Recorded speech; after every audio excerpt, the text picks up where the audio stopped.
Sister ki ming kay kau ke? Ay ki ming Moirang Pretty. Kitang kan hai ro. Moirang Pretty.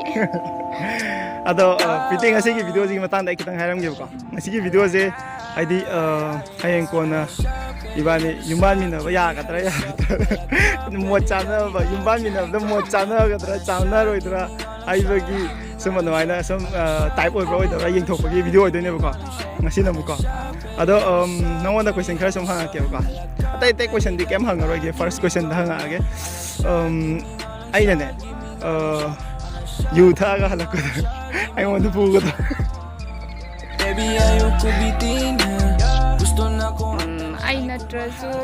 mai no pina you tha hala di adum na pa de show lang ka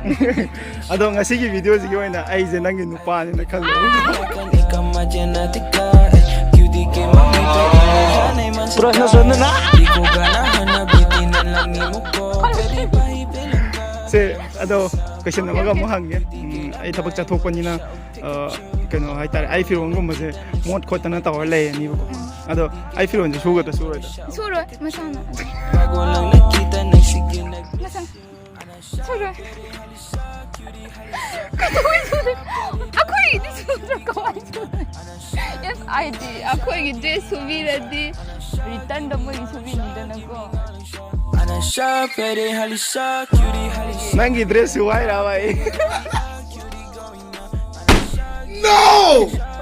ade pare last na te question am tangang ge ibani je khana matam na nang na pam chat ka dra chala khana bu khuding gi di chalo ya du bo always warning di tawne ba ko haiti aina pam da limit to si yaura di ai si tawni haibam di sodan laigane ba ko adu gi aina ko adi nungai ta ba haiti limit to yaurak tar di chala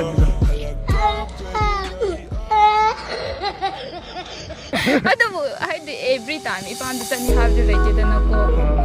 always am aina ngam na de to aina ngam da di yaro ai dai ni pare nang wai sanam jam nungai re ado golden question last question nang boyfriend ai ya aku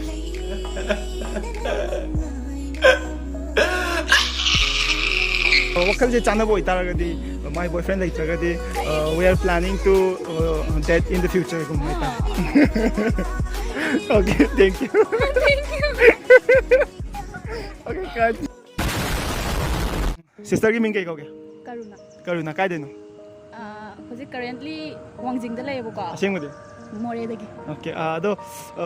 sum ngak entertain oina tawna hai tare ba ngasi gi video smai semja bane ado ngasi video je smai taw bane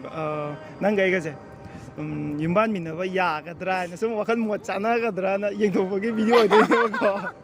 ado sidai is the boyfriend girlfriend adu da lei ba ma ma gi captain related oi de ko just for entertainment nang gi mo chum khang dok pai wa ne ai gi mo nang na su chum khang dok pa adu mo gi mod khang dok na ba gi hai tar adu mai na taw gi video oi de ne ko ai na yu tha hala ko matam de nang kai thong soyara kai ni soyara is kai no de kai do de no khande tama ai dai lai di su pam da lo jam pam de ai gi oina mod hoi ni kai su khan da ba lay bu ko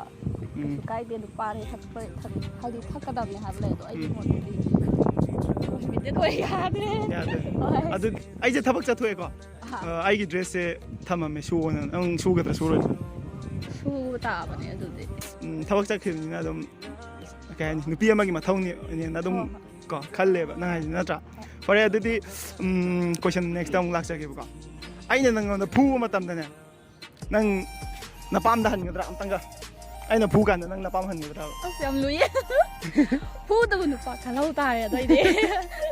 ꯂꯩꯗꯅ ꯈꯟꯅꯔꯛꯄ ꯁꯥꯎꯅꯔꯛꯄ ꯑꯗꯒꯤꯗꯤ ꯑꯩꯅ ꯍꯥꯏꯕꯤꯂꯛꯇꯕ ꯃꯇꯝꯗ ꯑꯩꯅ ꯐꯨꯕ ꯃꯇꯝꯗꯅꯦ ꯍꯣꯏ ꯈꯨꯐꯨ ꯂꯩꯌꯦꯕꯀꯣ ꯑꯥ ꯑꯗꯨꯝꯗ direct ꯍꯦꯛꯇ ꯚꯥꯏꯂꯦꯟꯁ ꯇꯧꯕꯒꯤ ꯃꯑꯣꯡꯗ ꯑꯃ ꯂꯩꯗꯥꯏꯅꯦ ꯑꯥ ꯃꯊꯣꯡ ꯃꯔꯝ ꯈꯪꯗꯕ ꯑꯃ ꯑꯥ ꯑꯗꯨꯒꯨꯝꯕꯗꯤ ꯑꯩꯗꯤ ꯑꯗꯨꯝ ꯗꯥꯏꯔꯦꯛ ꯂꯥꯏꯐ ꯇꯥꯏꯝ ꯗꯤꯚꯣꯔꯁ ꯑꯠꯆꯥ ꯑꯣꯀꯦ ꯑꯗꯨꯒꯅꯦ ꯐꯔꯦ ꯀꯣꯏꯁꯟ ꯑꯃꯒ ꯍꯪꯒꯦ ꯒꯣꯜꯗꯦꯟ ꯀꯣꯏꯁꯟꯅꯤꯀꯣ ꯕꯣꯏꯐ꯭ꯔꯦꯟ ꯂꯩꯕ꯭ꯔꯥ ꯁꯤ ꯍꯥꯟꯅ ꯍꯥꯏꯔꯣ ꯂꯩꯌꯦ I'm so rich, my nigga. ꯑꯩꯅ ꯅꯨꯡꯗꯥꯡꯗ ꯌꯨ ꯊꯛꯑꯒ ꯍꯜꯂꯛꯄ ꯃꯇꯝꯗ ꯑꯩꯉꯣꯟꯗ ꯐꯨꯒꯗ꯭ꯔꯥ ꯐꯨꯅꯤꯗ ꯑꯁꯦꯡꯀꯤꯔꯣ ꯄ꯭ꯔꯣꯃꯤꯁ ꯄ꯭ꯔꯣꯃꯤꯁ ꯑꯗꯣ ꯍꯣꯏ ꯃꯈꯥ ꯇꯥꯅ ꯀꯣꯏꯁꯟ ꯑꯃꯒ ꯍꯪꯉꯛꯀꯦ ꯌꯥꯅꯤꯅꯀꯣ ꯑꯩꯅꯅꯦ ꯏꯕꯥꯅꯤꯁꯦ ꯌꯨꯝ ꯄꯥꯟꯃꯤꯟꯅꯔꯦꯕꯀꯣ ꯑꯩꯅ ꯄꯩꯁꯥ ꯑꯝꯇ ꯇꯥꯟꯗꯕꯤꯗ ꯑꯗꯨꯝ ꯍꯤꯞꯄꯒ ꯑꯗꯨꯝ ꯇꯨꯝꯃꯒ ꯆꯥꯔꯒ ꯂꯩꯔꯦꯕꯀꯣ ꯑꯗꯣ ꯅꯪ ꯀꯩꯗꯧꯅꯤ ꯑꯩ ꯇꯥꯟꯊꯣꯛꯀꯅꯤ ꯀꯅꯥꯅ ꯇꯥꯟꯊꯣꯛꯇꯣꯏꯁꯦ ꯅꯪ ꯑꯩꯒꯤ ꯁꯨꯋꯥ ꯆꯠꯂꯣꯏꯕ ꯑꯗꯣ ꯐꯔꯦ ꯀꯣꯏꯁꯟ ꯑꯃꯒ ꯍꯪꯒꯦ ꯂꯥꯁ ꯑꯣꯏꯅꯀꯣ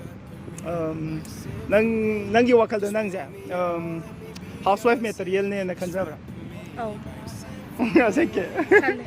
ꯈꯜꯂꯦ ꯑꯩ ꯐꯤꯔꯣꯟꯒ ꯊꯝꯃꯝꯕꯗ ꯍꯦꯛꯇ ꯁꯨꯗꯣꯛꯑꯝꯒꯗ꯭ꯔꯥꯕ ꯌꯥꯝꯃꯗꯤ ꯁꯨꯕ ꯇꯜꯂꯦ ꯍꯥꯏꯗꯤ ꯑꯁ ꯈꯪꯗꯦꯗ ꯃꯇꯥꯡ ꯃꯇꯝꯗꯨꯒꯤ ꯃꯇꯨꯡ ꯏꯟꯅ ꯑꯣꯀꯦ ꯑꯗꯣ ꯐꯔꯦ ꯂꯥꯁ ꯀꯣꯏꯁꯟ ꯑꯣꯏꯅ ꯍꯪꯉꯒꯦ ꯕꯣꯏꯐ꯭ꯔꯦꯟ ꯂꯩꯕ꯭ꯔꯥ ꯂꯩꯇꯦ ꯀꯩꯒꯨꯝꯕ ꯍꯥꯏꯗꯤꯀꯣ ꯑꯁꯤꯁꯤꯅ ꯁꯨꯝ ꯚꯤꯗꯤꯑꯣꯒꯤ ꯑꯣꯏꯔꯦꯅ ꯀꯩꯒꯨꯝꯕ ꯆꯥꯟꯁ ꯂꯩꯔꯒꯗꯤ ꯃꯇꯨꯡꯗ ꯏꯕꯥꯅꯤ ꯗꯦꯠ ꯇꯧꯕ ꯌꯥꯕꯒꯤ ꯆꯥꯟꯁꯀ ꯂꯩꯕ꯭ꯔꯥ ꯂꯩꯇꯦ ꯆꯥꯇꯤꯌꯣ ꯑꯗꯣ ꯅꯪ ꯉꯁꯤꯒꯤ ꯚꯤꯗꯤꯑꯣꯁꯤ ꯅꯪꯒ ꯑꯩꯒꯁꯦ ꯂꯧꯅ ꯂꯩꯅꯔꯦꯅ ꯈꯜꯂꯣꯕꯀꯣ ꯈꯜꯂꯣ ꯖꯁ ꯈꯟꯕ ꯈꯛꯇꯅꯤꯀꯣ ꯑꯗꯣ ꯑꯩꯅ ꯅꯪꯁꯦ ꯍꯥꯏꯇꯥꯔꯦ ꯂꯨꯅ ꯇꯧꯗꯦꯕꯀꯣ ꯂꯨꯅ ꯇꯧꯗꯦꯅ ꯍꯥꯏꯗꯤ ꯅꯪꯒꯤ ꯑꯄꯥꯝꯕ ꯅꯅꯤꯡ ꯊꯨꯡꯍꯟꯗꯦꯅ ꯅꯪ ꯑꯇꯣꯞꯄ ꯅꯨꯄꯥꯗ ꯑꯃꯨꯛ ꯆꯦꯟꯒꯤꯗ꯭ꯔꯥ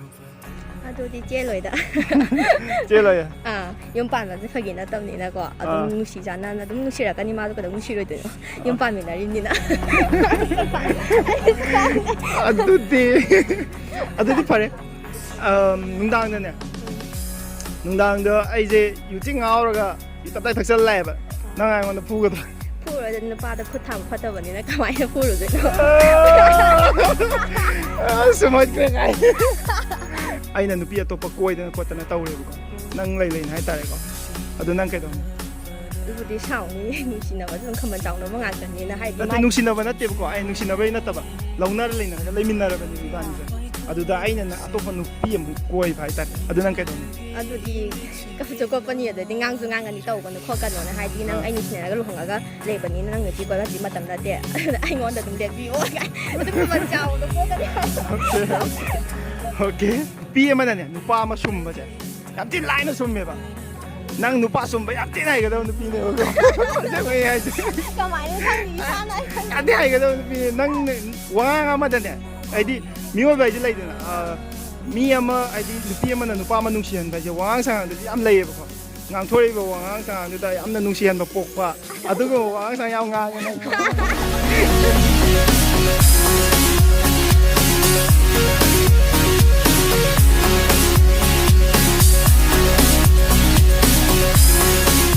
I love you, brother. I love you. And I know you love me.